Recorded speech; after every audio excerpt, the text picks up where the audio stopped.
What's up, everybody? Thank you so much for coming to my virtual book signing and Q&A with my BFF, Katie Maloney. Hi. I wish that we were all together in person, but I'm happy that we just get to do this. Like, thank God for the internet. We have your questions here. Thank you so much for uploading them. I have your books here that I'm going to be signing. So I guess this is the one place where I'm going to have to mention it all. I've been reading some of your questions and I dig them. So yeah, let's get it poppin'. Katie, thank you for coming and being my ride or die. I feel honored. This is a really special day for you. So thank you for having me. I wouldn't have had anybody else. I'm ready to give them Lala with you. Ooh, I love that. So we just want to keep this very conversational since we're not in person with you guys. Katie will ask the questions and then I'm sure we'll go on banters, but don't worry, we'll pick back up. I promise. All right, what do you have for me? You just want to get into it? Yeah, let's just get it popping. Not waste any time. Okay. The first question is from Ashley in Lawrenceville, Georgia. And she wants to know, what was your favorite part about writing this book? My favorite part about writing the book was, I wish I could say that I sat down and wrote the book because I felt like my life story was just that interesting. For me, it was what I had been through that I felt I was carrying with me every single day. Like when I walked into a room, I almost felt like I have been labeled certain things. I've done certain things in my life that I feel like I have to explain to a stranger on the street. And so this was really something that I started writing and it was like a purge, like here it is, here's how it happened. And I'm not discussing it anymore. I'll still discuss it, but I won't feel guilty or like I have a monkey on my back and like this giant scarlet letter on my chest. Like one final oof. Yeah, exactly. I like that. All right, next question. From Sydney in, I think it's Dedham, Massachusetts. Okay. And she asks, what is your skincare routine? Your skin is flawless. That is so nice because I had pop-in skin when everyone else was breaking out, like in junior high and high school when kids go through that awkward stage. Yeah. Yeah, that never happened to me. Like I got my braces off in the 6th grade and my skin was always awesome. And then I turned to 20 and it was like no part of my skin was safe. Like if there was a boil to be had, it was having it. It was not pretty. So I had to be Accutained, but my skincare routine is the most Accutained. I know, it was no joke. But my skincare routine is super simple. All you have to have is bio oil, which you can get at Target, and Vaseline. And then I like just a bar of Dove soap. Yeah, love a good Dove soap. And the Clarisonic. And I wash it a million times. I don't want to see an ounce of when you wash your face and then you wipe with a towel and there's maybe a little bit more makeup on it. No, back in the shower. Back in the shower. I was a big fan of bar soap on my face for a long time. What do you use on yours? Oh, all kinds of stuff. Like what? What's your favorite face wash? I'm gonna go buy it because your skin's popping too. I like CeraVe a lot. CeraVe, it's like a foam cleanser. I use that, but I don't wash my face in the morning. I just use a warm washcloth on my face. Really? Mm-hmm. Why? I don't want to my skin will get too dry. Okay. Yeah. All right. But just a big fan of sunscreen. It's really important. I'm a big fan of sunscreen too. All right. So the next question is from Michelle in Stratford, Connecticut. And she wants to know, what was the hardest part about realizing you needed to be sober? Yeah. The hardest part about realizing I needed to be sober. I wish I could say that there was a hard part because I was craving sobriety at that point.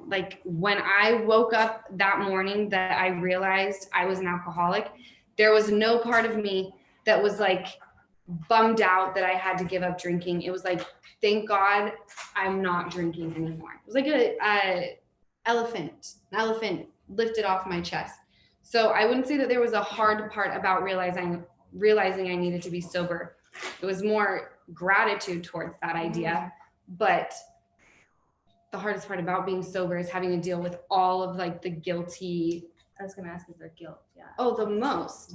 But I had to work through that in the program because you start thinking about all of these things that you did and also things that didn't happen to you. Like I think about some of my friends who, like, I don't want to say close friends, but people that I know who have gotten in a car and had some cocktails and they end up hurting somebody. And it's like, how did it's similar to when you fell through the skylight. You know how you were like, how did I survive that? Right? Didn't you say that there was something like that happened? Survivor's guilt. Is that, am I making sense? That's kind of how I was feeling. Okay. Yeah. I feel that. Like, how did I get this far without really destroying myself or someone important to me? 100%. How does my rock bottom look so like peachy? Wow. Next question. Harris from Matthews, North Carolina asks, in what ways has sobriety changed your life? And what message do you have for others that are battling addiction? I love this question. What was the first part of it? In what ways has sobriety changed your life? Well, sobriety has changed my life in the fact that my relationship with my fiance, my family, my friends is night and day. It's healthy and no one has to witness the wrath or be a part of the wrath of Lala. I also have a daughter that never would have happened if I was still on the path of drinking. And my businesses are thriving. Like Give Them Lala Beauty is doing great. And that was like a dream of mine that I could never accomplish because I was so fucked up all the time. And then what was the second part? And what message do you have for people that are battling addiction? Oh my gosh. I wish when I see or hear from people that are battling addiction, it's like, I wish that I could explain to you and show you what type of life is waiting for you once you give up alcohol or drugs and give up your addiction. Like, I wish that I had a mirror or something to show them, like, this is the life that you can have. Mm-hmm. And bad days still exist. But the difference is I know that tomorrow is going to be a new day. Whereas before, when I would drink, it was like, well, tomorrow's going to be really shitty, but I'll just start drinking again. And it's this vicious cycle. Like, I couldn't get off the hamster wheel. But now I'm off. Now I'm off and I have a book. Is that or is this with the next one? We can do the next one. All right. The next question is from Claire from Lexington, Kentucky. And she wants to know, what is your favorite outfit you've ever worn on Vanderpump, and what is your favorite season? Oh my gosh. My favorite season, looks-wise, my favorite season was last year, season 8. Dr. Diamond injected me perfectly, and I was like feeling my face so hard, and I loved every outfit I wore. But my favorite season, as far as like, you go girl, was season 6. You and I made up. I was like power of the pussy, you know? I loved that season. I was still drinking, but it like wasn't crazy where I was getting into fights and shoving people to the ground. Oh, was it? Season 6? I don't remember. Season 6 was our best season, mine and yours. Like, we were like vibing together. We were. Yeah. And now look at us. Yeah, look at us. Okay. What? I don't know. Okay, next question. From Kelly from Virginia Beach, Virginia. You have a beautiful name.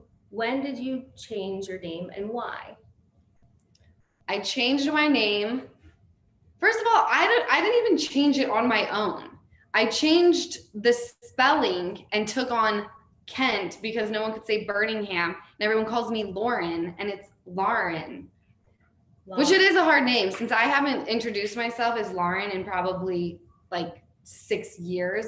Now I say Lauren. It's a hard name to say. Lauren from Utah. Lauren from Utah, which by the way is not an insult. I wanted to get Utah tattooed on my knuckles and my mom was like, you are not doing that. When you turn 30, if you still want it, you can get it. I don't still want it. I wanted that when I was like 18. Please don't do it. And my friend from back home in Utah, my nickname was always Lala. And when I moved to LA, she would introduce me as Lala to everybody. So I just kind of adopted my nickname as my name. And I didn't really have a say in the matter. But you are Lala. I am Lala. Well, now. Lauren. Yeah. No, I did Lala. It's cute. It's you. It's you. Okay. Well, next question. All right. Franny from Las Vegas. I love that name. Franny. Franny asks, I lost my dad 12 years ago and it still hurts every day. What helps you cope? Also, congrats on your 3rd child. Being a mom is the greatest blessing.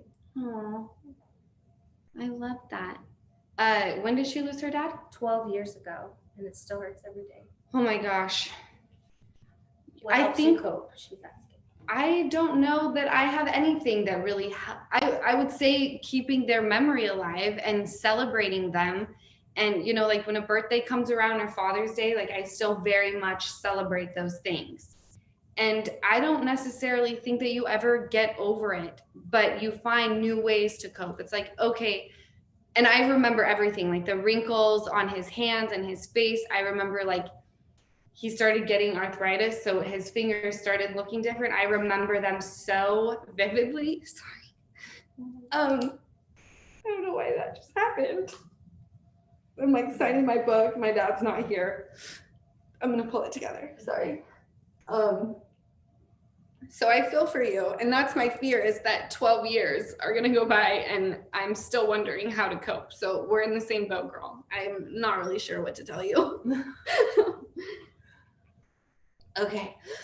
Ooh, it's an emotional day. It's like all of these things are happening. Like I have a baby now, I have this book, and I can't help but think like, oh my God, my dad is not here to see it all. And that's weird.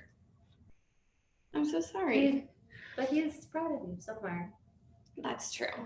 And I don't think this cool stuff would be happening to me if I didn't have him like sending me all his blessings. I don't want to get makeup on their books. Do you want me to get you a tissue? Do you mind? Sorry, it's a tight squeeze. Here, I can do it, Katie. It's okay. Oh, and I said, look at my huge boobs.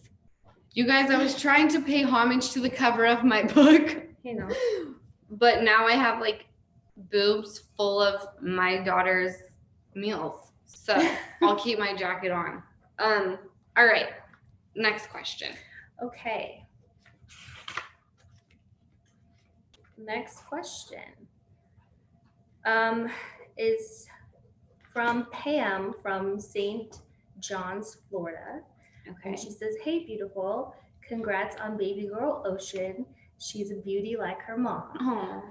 Speaking of Give Them Lala, do you see yourself on TV or in the recording studio of the future, or just being a mommy? Oh, I kind of want to do it all. Yeah. And I just want to like pack baby O up with me to do all of those things. You and Ocean in the studio. Yes, I dig that. With her like strapped to me while I'm like, oh my God. And she would go, ooh, and oh like, yes. I feel like I grew up watching my mom, even though she didn't need to work, she still went to work every single day because it fueled her. And I don't ever want to lose my independence. However, there is no harder job than like, I don't know how stay-at-home moms do it. That is the hardest job in the world with no help. And they go to bed and they wake up and they do it again like superheroes. yeah, For real. damn. Yeah, damn. So you're just gonna keep doing it all. I want to do it all. Okay. Next question. From Courtney from Blue Springs, Missouri. She asks, what are your next steps for future endeavors? Would you guys, you, Randall, and kids, do a reality show of your own? I am never opposed to that. It would only be if we did like a family version, it would have to be just like me, Rand, and Ocean, because London and Riley are not my kids, so I have zero say in if they can or cannot be on television. That's true. Okay. Next question. Okay. Is from Molly from Brookline, Massachusetts. This is another dad question. Even though my father died before he could meet my 18-month-old daughter, I still find ways to keep his memory with us for her. Through trips, songs, pictures, listening to voicemails, watching his favorite movies, and making his favorite foods. Now that you have Ocean, in what ways will you commemorate your dad and keep his memory alive, or keep him alive for her in memory? So Ocean only has one picture in her room right now, and it's a picture of my dad. So definitely with pictures, there are songs like Forever Young by Rod Stewart that I play for her in the car. And I also, before she was born, Randall bought me this journal to document like how my pregnancy was going with her, but also tell her about what I did during the day. And I've still written in it. So like I wrote to her on my dad's birthday, like today's Poppy's birthday. Poppy is, mom's dad. We lost him, 2 years ago or 3 years ago. So I do things like that so that when she is old enough, but I did put in there some things where I'm like, back in the day, I used to get shit-faced with my friends and I went to a great AA meeting. So she's probably gonna have to be a little older to get this like journal that I kept for her. But those are some ways that I'll keep him alive. And just talking about him often. Yeah. I feel like I talk about him a lot. All the time, yeah. Yeah. All right. Kristen from Evansville, Wisconsin is asking, what is your proudest moment of Vanderpump Rules? And what is the moment you regret the most, which caused a growing experience? P.S. Congrats on everything. You are amazing. Oh, I love you. Thank you. Okay, wait. First part of the question again. I have mom brain. What is your proudest moment of Vanderpump Rules, and what is the moment you regret the most, which caused a growing experience? I love this question because you're here.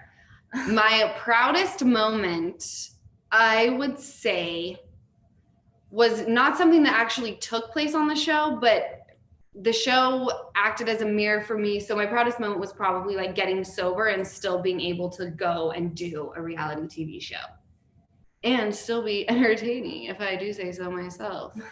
And then my biggest regret, and I've done some crazy shit. My biggest regret is body shaming you, like still to this day. And I've like really done some shady shit. And that's the only thing I regret. I mean, I forget you, honestly. I know.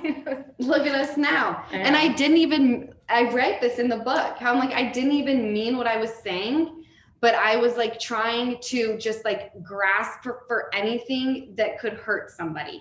Well, we were just talking about before this, how we went back and watched some of the episodes and like just how ridiculous we're being. And like, I've said really awful, mean, fucked up stuff to her that I can't imagine saying now. I called you a whore. I called you a whore. Like, just like, and it's just like dumb stuff that I'm just like, you're an idiot, Katie. You are an idiot. It made great TV though. I mean, yeah.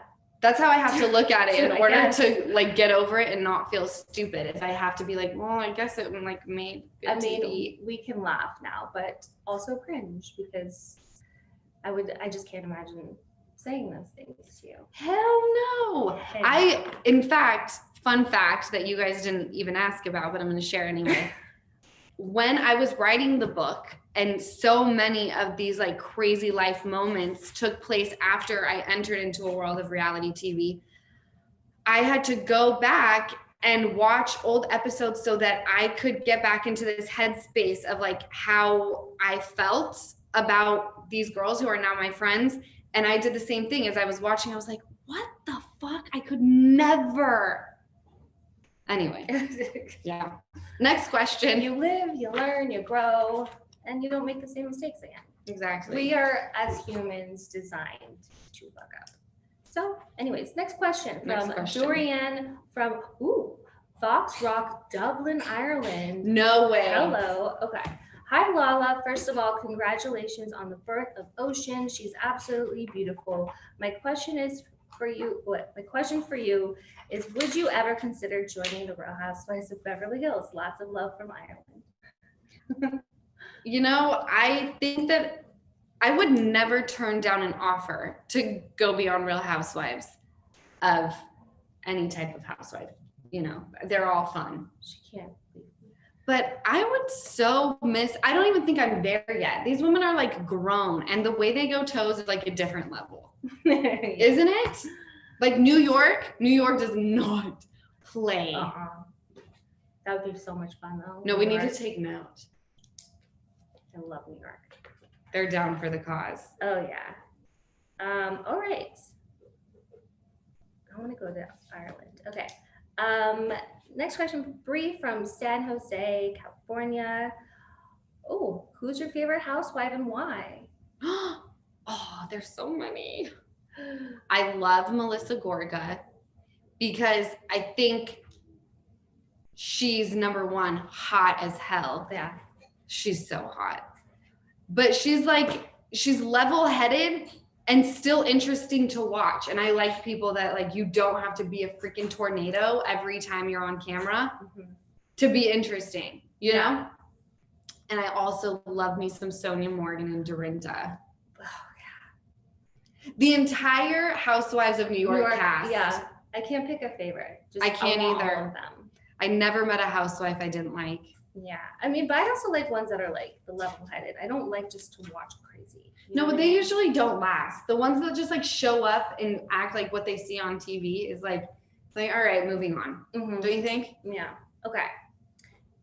Next question. Ooh, Sunny from Taylorsville, Utah.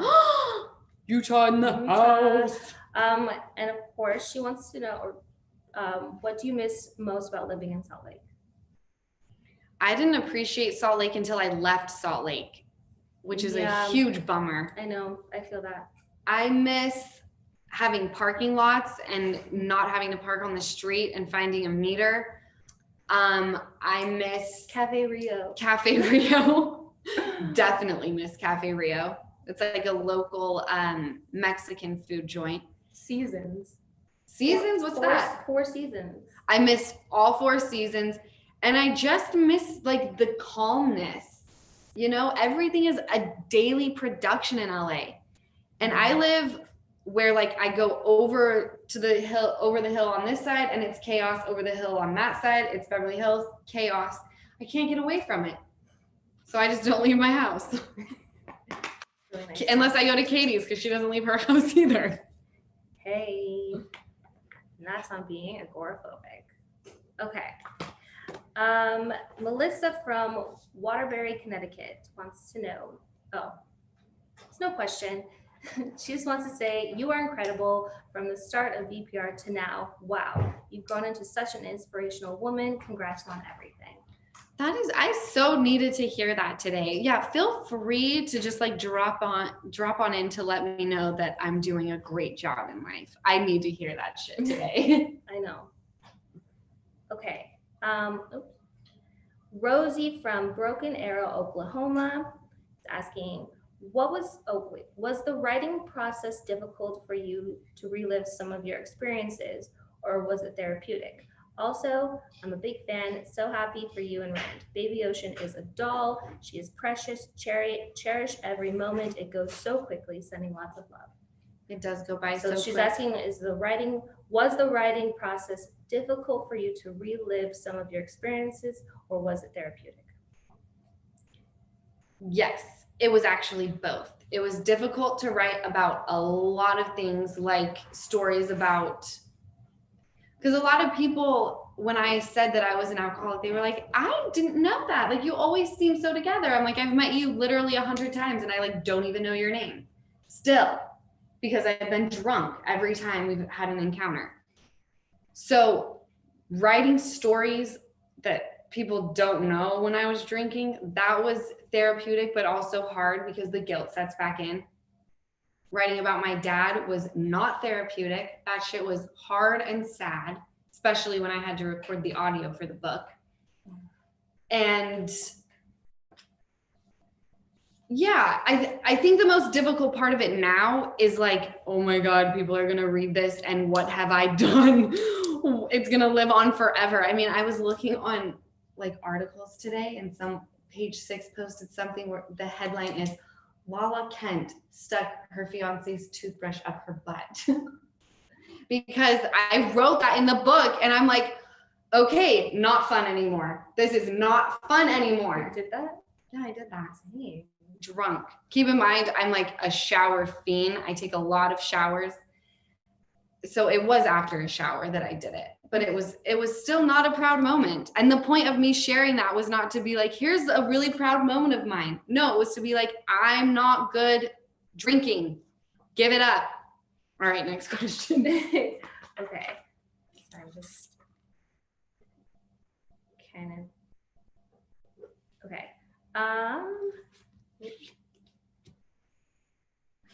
All right. Stephanie from Overland Park, Kansas. Let's know. Congratulations to you, Brandon family. Ocean is just beautiful. How do you adjust to cameras watching your every move? Do you censor anything? What is off limits?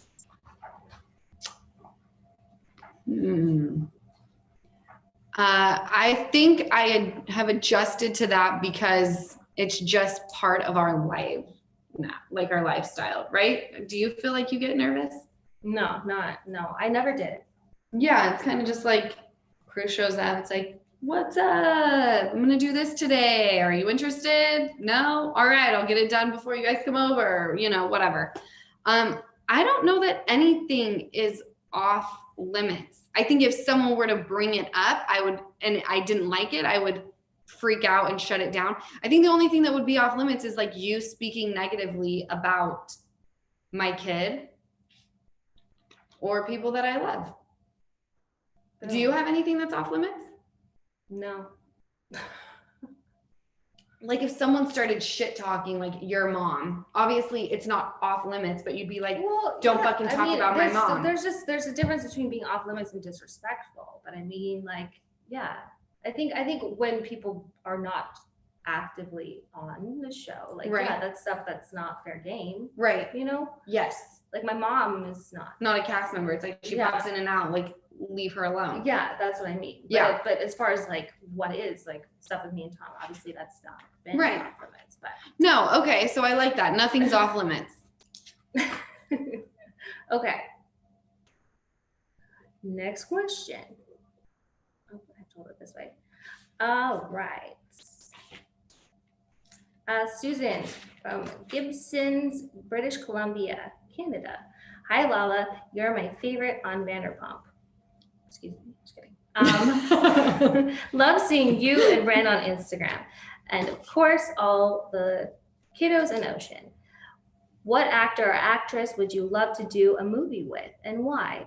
Also, have you been to Vancouver, Canada yet? Hit me up if you after COVID. If you do after COVID. LOL, I'd love to show you around XO. I love it. I've never been to Vancouver. I went to like Edmonton or something. I've been there. Edmonton loves to hire us to do appearances. The mall. The mall. Yeah. That's the only place in Canada I've been. What was the question? An actor or an actress you that's right. movie with and why? Okay. I think, well, the actor was Al Pacino. Oh. And I did a movie with him called Access Sally, and it's coming out soon, so go and see it. And then I think for an actress, it would be Angelina Jolie because she's badass and she's hot.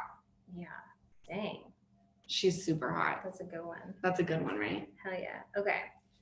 And Tiffany in Los Angeles, Just wanted to say that you are an inspiration. I love how honest and real you are. Without a doubt, my role model. That was the kindest thing anyone's ever said to me. Yes. Okay. Ashley in Magua, New Jersey says, I'm graduating college next year and I want to know what your advice would be for young women entering the workforce, if you have any tips for confidence and combating anxiety in the work field. Also, congrats on the birth of Ocean and much love. Give them Lala always. Oh, that is so sweet. Okay, so graduating from college, right? Yeah, woman entering the workforce, if you have any tips for confidence and combating anxiety in the work field. I mean, the fact that you've graduated from college is like such a huge accomplishment, and that in itself, you should have all the confidence in the world, because that, my friend, is not easy. Congratulations on that. I think it's hard to go out into the world and into the workforce, because when you do that, it's like, here I am for all the rejection in the world until one thing is like a hit, For me, what helped is kind of creating this like body of armor, which is Lala, where when you walk into an interview, become someone else. That way, when you walk out and if it didn't go so well or you didn't feel great about it, you are not going to be as affected as you would be if you were just to walk in and be like your tender little spirit. Like, save that for at home. And when you go out into the work field, you become your alter ego and you're a kick-ass chick. And I think that that's going to help you not feel like take the rejection so personally, because trust me, it's out there for all of us. Was that a good answer? Yeah. Sometimes I don't know if my answers are legit. Well, I think it's about being realistic too. I think it's realistic to create an alter ego. Yeah. Don't you think? Like when it's social armor. I think that's what I think it is. I think so. All right. Roslyn, Tampa, Florida. Hi, Katie and Lala. I said hi, Lala and Katie, but I said wait. Hi, Lala and Katie. Lala, with quarantine, did your relationship change with Randall, and have your expectations been exceeded by him now that he is a father? He seems pretty great. He is very, very great. Our relationship changed during COVID in a good way, because it was something where it was like, I feel like a lot of people broke up during COVID because it was like, wow, I really don't like you as much as I thought. It definitely was a huge test. Yeah. I realized, oh, you're like really my best friend and I really want to spend a lot of time with you. Even though we annoy each other, I'm super down for you. With becoming a dad, he is incredible. I already knew he would be because of his 2 girls, but there's nothing like having a baby to make you pick out every single flaw in your partner. Oh, wait, were we talking about this before? Me and Stassi were talking about it. Yeah. And it's like all the things that you used to let slide, you're like, that's really fucking annoying. What is it about that though? Or what makes you notice those things? I can't even explain what made me notice it. It's like he's doing the same thing that he's always done, except now it's like more of a trigger.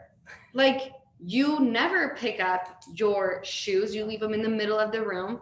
But now if I'm carrying my baby and you leave them there and I trip with her, not cool. I got you. That's never happened, but it could. So all like the little things become exacerbated. Oh yeah. The smallest things become the most annoying things ever. Okay. Maria from Midland, Pennsylvania. Love the podcast and watching you on Vanderpump. Can't wait to read the book and seeing you as a new mama. How is wedding planning going? It's going great. It's non-existent. Here's the thing, guys. We're still in a Panera Bread, right? Yeah. Mm-hmm. We have postponed this thing 3 times now. And when you postpone a wedding 3 separate times due to a worldwide pandemic, someone's telling you something. That's just how I feel. It's like, not the right time. Just hold off a bit, But we have a kid together now. So I told him I'm like done calling him my fiance. Like he's just going to be my husband. I don't even care.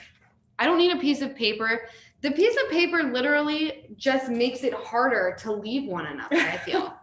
It's like, we know you want to be together, but you can only call him your husband if it's extremely difficult to get away from him, should you ever want to. Listen, Tom and I were married in heart and spirit for 4 years.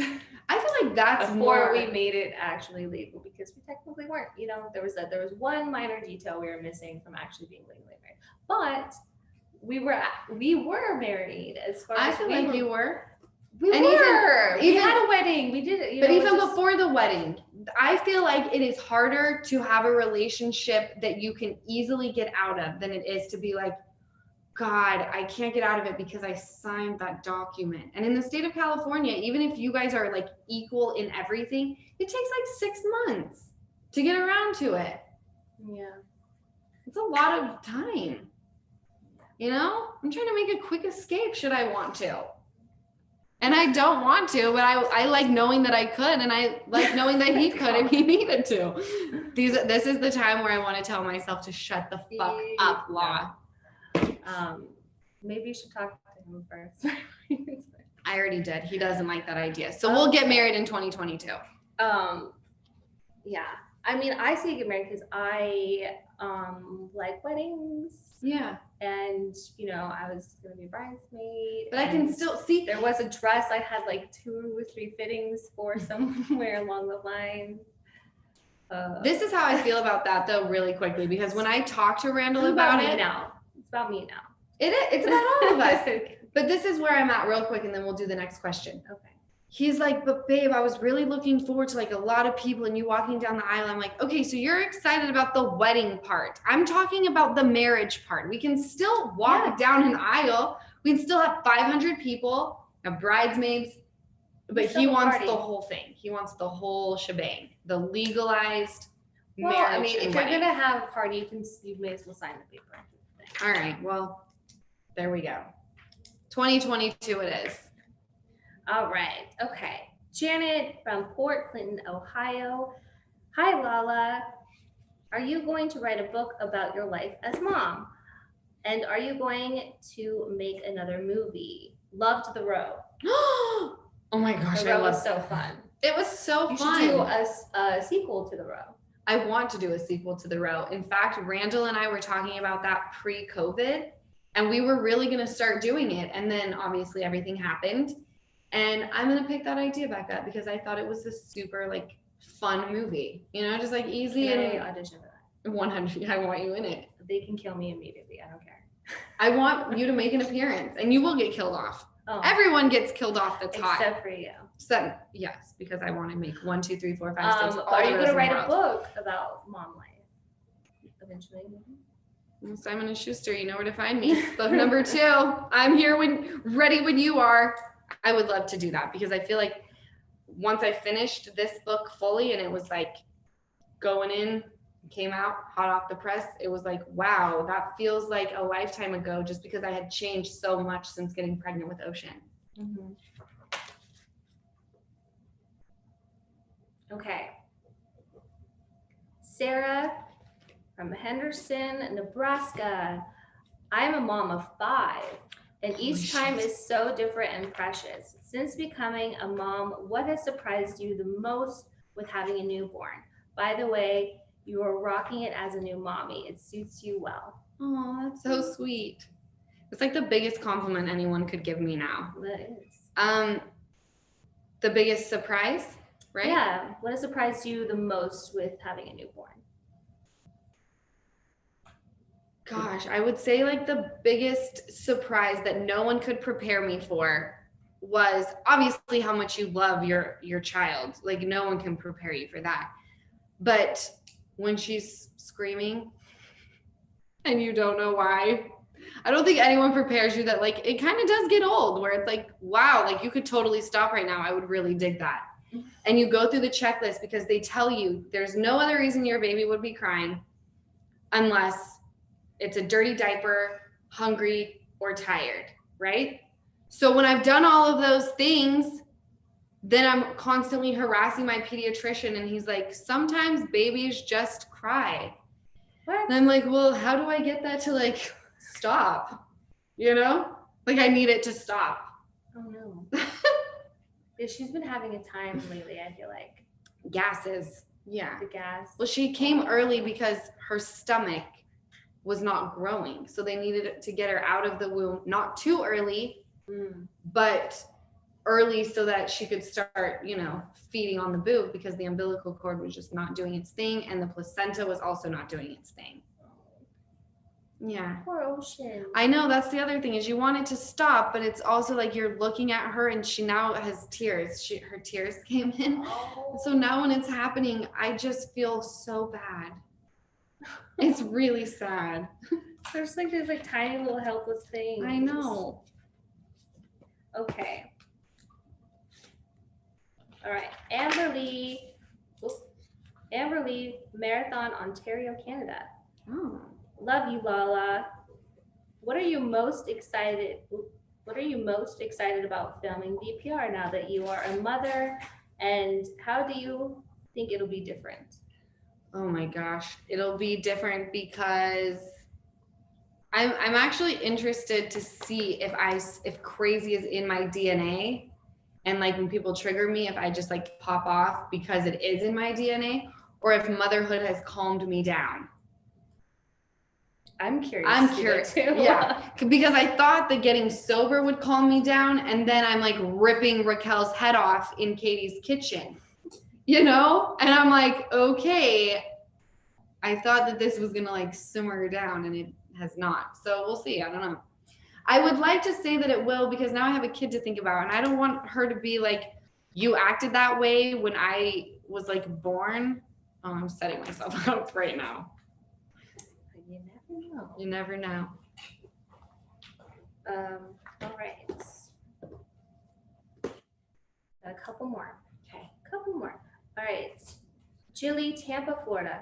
Lala, you have made me find toughness in my life when I needed it most. My question for you is, if you had to pick one Spice Girl, who would you be? Ooh. That's a great question.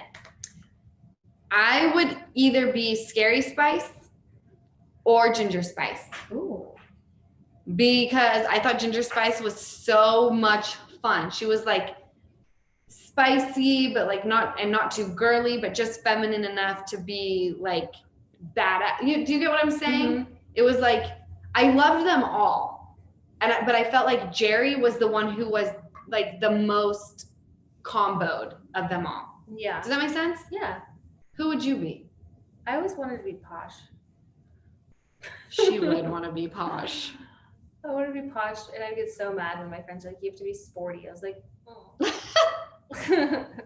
I don't know why, but yeah. Now I like Baby Spice, but they're like, but you're not blonde. And I was like, what does it matter? But I liked posh as Baby Spice. You're like, you guys, we're pretending. Like, let's just pretend I'm blonde. I know, but yeah. Wait, can I tell you, I used to do that as a kid too. We had Spice Girl Club, and we would have our friends come over and we would practice. Uh-huh. Oh yeah. Wait, you did that too? Yes. Did you have the Barbies? No. I had all the Barbies. No, I wasn't spoiled. Oh. I'm kidding. I mean, I was, but not like that. No, I didn't have the Barbies. I don't know why. It's okay. Not everyone had Barbies. I mean, I had lots of Barbies, but I didn't have the Spice Girl Barbies. I don't know why.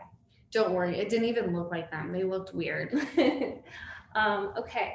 Last question. From Marissa from Rowlett, Texas. Rowlett, whatever. Hey Lala, just want to say, that's not even a question. Hey Lala, just want to say I love watching you on VPR. Thank you for teaching me not to take shit from people. Oh, that is awesome. It's crazy because when I hear these questions and even just the comments, in the book, I talk about how for so long, all I wanted to do was like be in movies. That was my goal. Like all I want in life is to be in movies. And then it changed from that to like, all I want is to like be a role model for young girls at some point. So when I hear stuff like that, it does make me feel good. You accomplished your goal. I know. That's manifestation. I didn't set new goals. Yeah. What's a new goal? My new goal is to like give Them Lala beauty, like on and popping. You know, like we've done a great job lifting it up, and now it's like time to like fly. Yeah. Manifestation.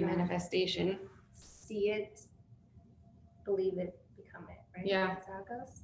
I think so. Do we have any? I mean, that was all the questions. I love that. Okay, we have 10 minutes. Lauren, do you want to send?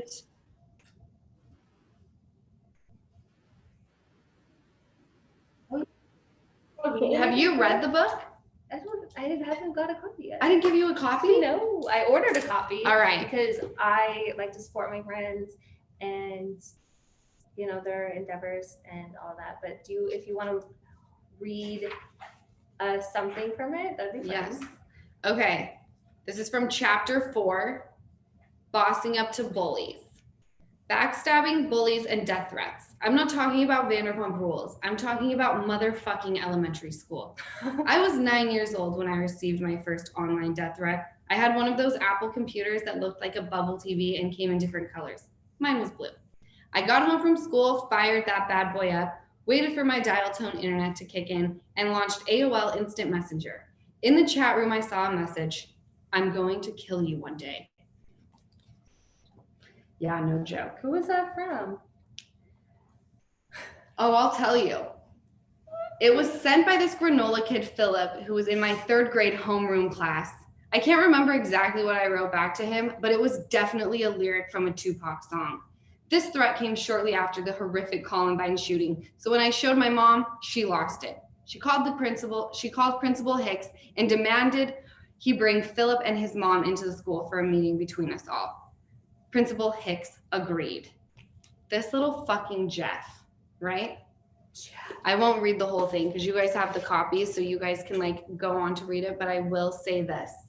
He was mad because he was told I told the whole class that he farted in reading time during reading time. Wow. I know. Did you? No, I don't think I did. Maybe I did. I don't think I did. But that would never warrant a death threat. I know. And can I tell you, what a little psycho. My school kind of had a lot of those little psychos.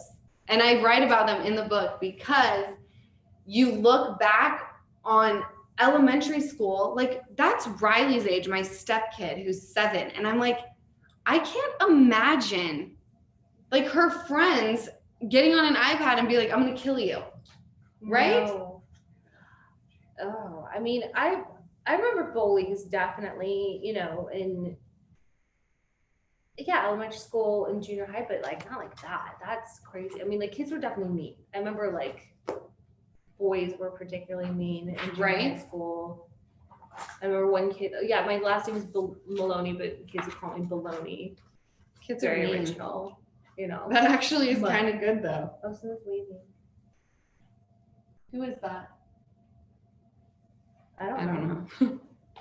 Can I tell you though? So in this book, what I did was I liked the idea of taking things that had happened to me. Person? No. Oh, why?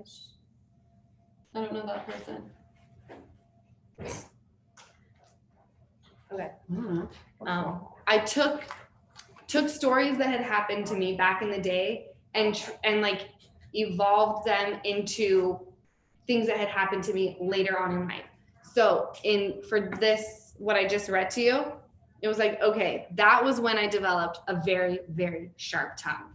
And even though I did not ever want to be on TV, moments like that pretty much groomed me for reality TV. Yeah. You know? Yeah. I definitely, I've always been sassy. You've always had like I was always really a sweet. fork tongue. I was always really sweet and nice, but like I always had a lot of sass in me. Yeah. Got it from my mom, from my grandma. Yeah, see, sometimes the crazy's just built inside of you. And people bring it out of me. Like it's always like a reaction. It's not like just to be me. It's not just for like sport. It's Right. usually because someone's coming at me sideways. And when you come at me sideways, I can't, it's like bullshit. Right. When the bullshit starts to pile up, it's like enough. Right. You know? Yeah, I do know. I like that though, because it's like, that was my reaction, but let's focus on what you did. And I think like literally when I was writing the book, that's another part is I was thinking about all of these things that had happened in my life. And the outcome was always like, okay, are we going to play the victim or are we going to say this happened to me and then move on? And I think at this stage in my life that I've done a very good job of trying to evolve every day. And we're in this like strange time where not a lot of evolution is happening. You know, because we've been forced to just like stay stuck for a long time. Does that make sense? I mean, a little bit. I feel like there is evolution happening. Yeah, like during the pandemic, I feel like you either really took that time to reflect on things or get things so that when we're out of the pandemic, physically we were stuck. Like right, but I think a lot of people that I know took this time to like not do much and yeah. like use it as an excuse to not do anything. True. So while they were doing that, I was writing a book. You had a baby, you wrote a book. I mean, yeah, there were some people that did a whole lot, yeah. Do you think that this, like all the babies that are being born right now are going to be called like pandemic babies? They're going to be called, because it was like the baby boom. So like Zoomers, I think, or something like that. Zoomers? That's cute. I think that's really what they're going to call the Zoomers. Oh, I dig that. I think that is I love the Zoomers. I'm trying to find, so in the book, like I was telling you guys, I had to go back and rewatch so that I could remember how I felt about girls that are now my friends. And I talk about how this BFF right here, I can't even talk about her without my heart exploding. Two girls that I think were very, very similar. And that's why it was like we were two bulls going at each other's throats. Yeah. And I'm so like beyond grateful that you came here today to do my virtual signing and ask me questions about the book. Thank you. I feel honored. I'm super proud of you. Thank you. Of course. And I thank you guys so much for supporting the book. I hope that you enjoy it. I have not literally been shitting bricks, but it feels like I'm shitting bricks because I put a lot into this book that I haven't shared with many people. And then I don't know why I just chose to like share it with everybody. And I'm excited, but I also am very nervous because, you know, some parts are going to make people feel uncomfortable. I hope that you guys maybe, you know, take away from those parts and at the end of the book, have a good laugh. So thank you guys so much for supporting my baby. I had 2 babies this year. Dang. That is crazy. Yay.